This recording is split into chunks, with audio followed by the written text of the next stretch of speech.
असा केक तुम्ही ट्राय केला आहे का?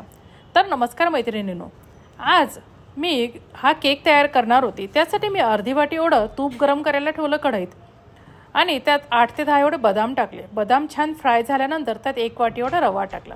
रवा छान तांबूस रंगावर लाल होईपर्यंत मी 4 ते 5 एवढ्या विलायच्या घेतल्या आणि त्यात छान सोलून ठेचून घेतल्या, म्हणजे विलायचीची पूड तयार करून घेतली.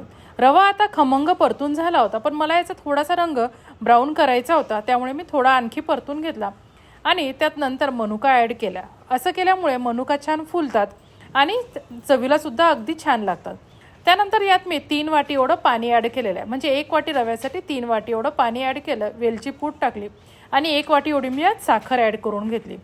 तर तुम्ही म्हणाल हा तर शिराच झाला. हो, हा जरी शिरा वाटत असला तरी आमच्या लहानपणी हाच आम्हाला केक म्हणून कापायला द्यायचे आणि देवालासुद्धा प्रसाद व्हायचा. बरं, असाच मी शिऱ्याचा केक बऱ्याच वेळा माझ्या मुलांसाठीही लहानपणी केला होता. आज तीच आठवण म्हणून परत एकदा ट्राय केला.